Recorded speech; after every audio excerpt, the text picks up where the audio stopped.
चलिए स्टार्ट करते हैं एक्सरसाइज 1.4 का क्वेश्चन नंबर 3। क्वेश्चन नंबर 3 में देखिए हमें क्या बोला गया है। Recall pi is defined as the ratio of the circumference से सी और सर्कल टू इट्स डायमीटर से d, that is pi equals to c upon d, है ना। This seems to contradict the fact that pi is irrational. How will you resolve this contradiction. Question number 1 में देखिए एक question आया था, आपको पता होगा इसकी के 2 पाई, जहां पे मैंने बोला था कि ये एक इररेशनल है ना। क्यों बोला था? क्योंकि मैंने बताया था वहां पे कि पाई क्या होता है, एक इररेशनल नंबर होता है, इसीलिए अगर हम इररेशनल को 2 से मल्टीप्लाई करेंगे तो भी वो इररेशनल ही आएगा। बहुत बच्चों को ये लगता है कि पाई क्या है, पाई की वैल्यू तो 22/7 है।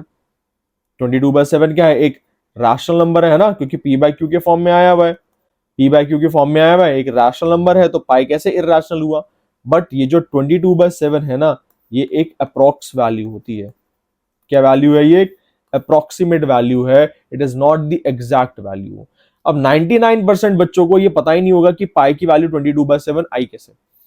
आप क्या कीजिए, आप एक सर्कल बनाइए, ठीक है, रैंडमली एक कंपास लीजिए, है ना, रैंडमली उसको खोलिए जितना मर्जी और एक सर्कल बना लीजिए और उसका एक डायमीटर भी बना लीजिए, ठीक है।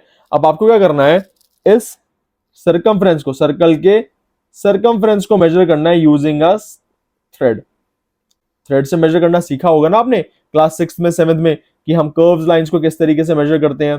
तो आप क्या कीजिए, एक थ्रेड लीजिए, थ्रेड के एक पॉइंट को यहां पे रखिए और इस सर्कल के ऊपर रखते चलिए, ठीक है। सर्कल के ऊपर जब आप इसको थ्रेड को यहां से स्टार्ट करके रखते जाएंगे और वापस उस थ्रेड को लेकर के यहां पर लाइए और कट कर लीजिए, उसको एक स्ट्रेट लाइन में रख के इसको मेजर कर लें आप, है ना। तो ये क्या हो जाएगा, सर्कल का सर्कमफ्रेंस आ गया, जिसको इन्होंने बोला है, हम क्या ले लेते हैं, सी ले लेते हैं। क्या ले लेते हैं? सर्कमफ्रेंस को सी ले लेते हैं, ठीक है। फिर हम लोग क्या करेंगे, इसका डायमीटर मेजर कर लेंगे। डायमीटर तो एक स्ट्रेट लाइन होती है ऑलरेडी, तो आप इसको डायरेक्टली मेजर कर सकते हैं। इसको इन्होंने बोला है डी, ठीक है। क्या बोला है इसको इन्होंने? डी। आप देख सकते हैं क्वेश्चन में क्या बोला गया, डायमीटर को बोला गया डी। तो सर्कमफ्रेंस को हमने मेजर कर लिया, उसको बोला गया सी, और हमने डायमीटर को मेजर कर लिया, उसको बोला गया डी। फिर इन्होंने इन दोनों के रेशो यानी कि सी और डी का एक रेशो निकाल दिया, जिसको बोला गया पाई के इक्वल। सी अपॉन डी की जब आप वैल्यू करोगे, आप निकालोगे, तो ये आएगी लगभग 22/7 के इक्वल।